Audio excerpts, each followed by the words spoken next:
जय माताजी मित्रों, मारी चेनल ममतानी रसोई में तमारुं स्वागत है। आज आपणे बनावीशुं 200 वर्ष करता पण जूनी रेसिपी थी बनता लाडू, करणशाही लाडू।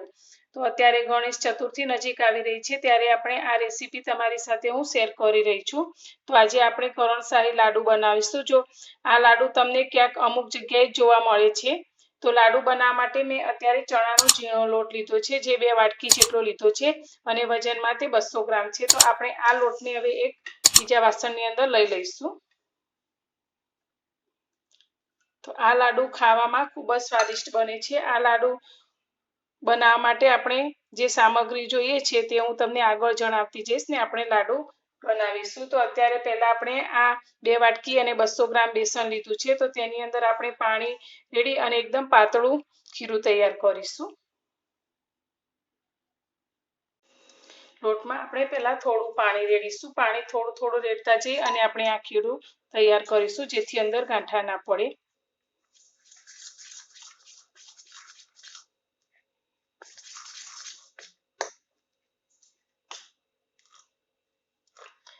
તો આપણે આ લોટને પહેલાથી ચાળીને જ લીધેલો।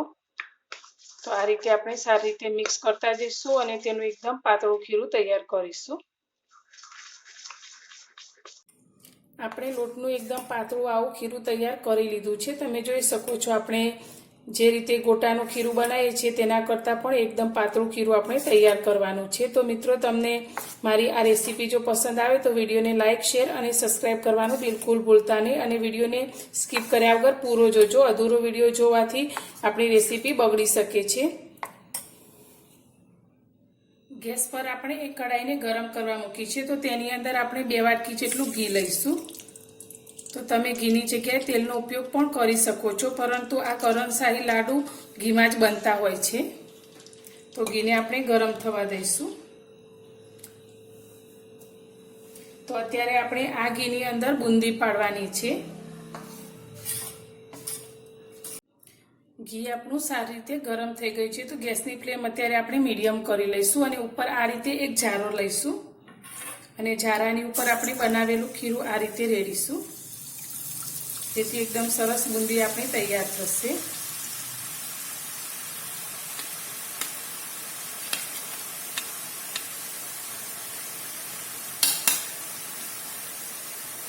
તો તમે જોઈ શકો છો આપણી બુંદી આ રીતે બની છે। તો ક્રિસ્પી થાય તે રીતે તેને આપણે તળીશું।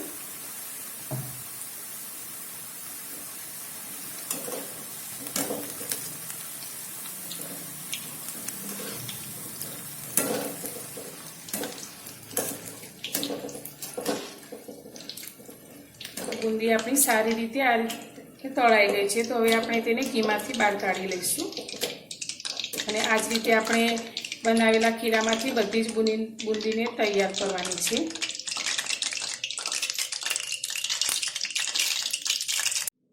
આપણે બનાવેલા ખીરામાંથી બધી જ બુંદીને તળીને તૈયાર કરી લીધી છે। તો એકદમ ક્રિસ્પી આપણી આ બુંદી બનીને તૈયાર છે। તો હવે આપણે એક મિક્સર જાર લઈ લઈશું અને આ બુંદીને મિક્સર જારમાં લઈશું। તો આપણે અત્યારે આ બુંદીને પીસી અને તેનો ભૂકો તૈયાર કરવાનો છે।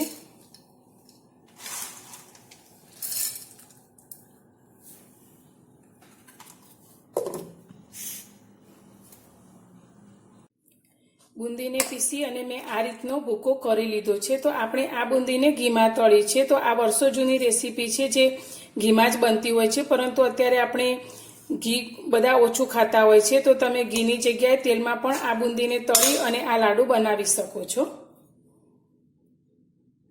ગેસ પર આપણે ફરી કડાઈને ગરમ કરવા મૂકી છે। તો તેની અંદર આપણે 2 ચમચી ઘી લઈશું।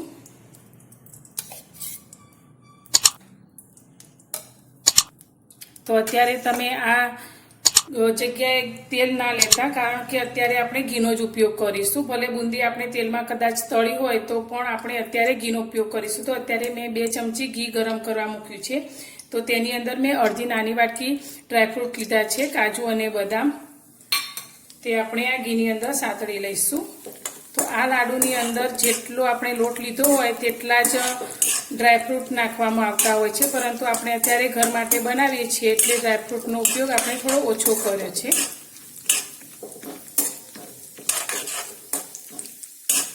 તો 2 થી 3 મિનિટ આપણે આ રીતે ધીમા ગેસ પર તેને સાતળીશું. તો આપણા કાજુ અને બદામ ઘીની અંદર સારી રીતે સંતળાઈ ગયા છે. તો ગેસની ફ્લેમ આપણે બંધ કરી દઈશું. ઘીમાં સાતળેલા ડ્રાયફ્રૂટ્સને આપણે ભાગેલી બુંદીની અંદર લઈ લઈશું. તો ઘી સાથે જ આપણે તેની અંદર એડ કરીશું.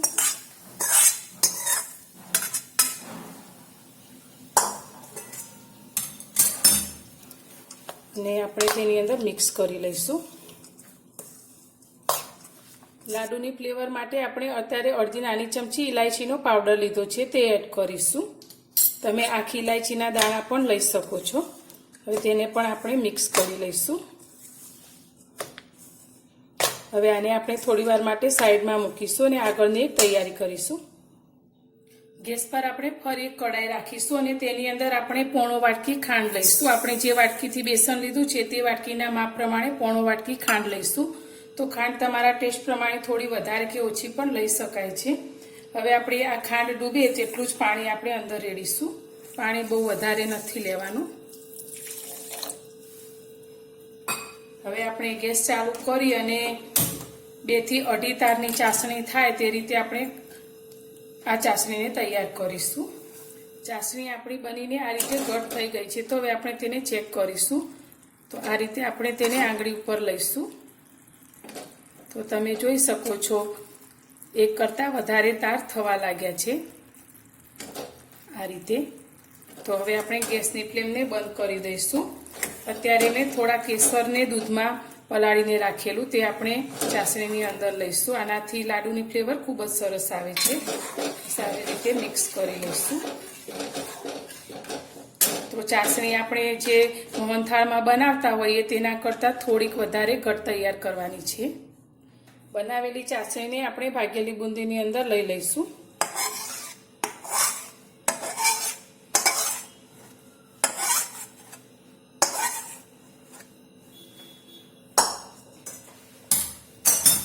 અને સારી રીતે આપણે તેને મિક્સ કરીશું. તો આને આપણે હાથમાં લાડુ વાળી શકીએ તેટલું ઠંડુ થાય પછી તેને આપણે લાડુ વાળીશું.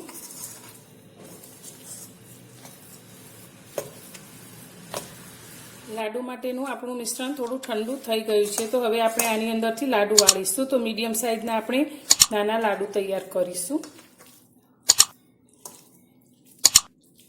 તમારે જે સાઈઝના કરવા હોય તે પ્રમાણે તમે કરી શકો છો.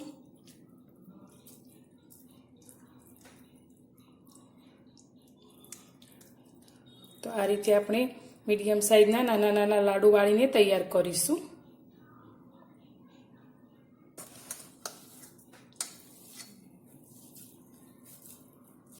તૈયાર છે આપણી 200 વર્ષ કરતાં પણ જૂની રેસીપી એવા કરણશાહી લાડુ. તો તમને મારી આ રેસીપી કેવી લાગી? જો પસંદ આવી હોય તો વિડીયોને લાઈક જરૂરથી કરજો અને વિડીયોને વધુમાં વધુ શેર કરજો. અને ચેનલ પર નવા છો તો ચેનલને સબસ્ક્રાઈબ કરવાનું બિલકુલ ભૂલતા નહીં. તો ફરી મળીશું એક નવી જ રેસીપી સાથે નવા વિડીયોમાં.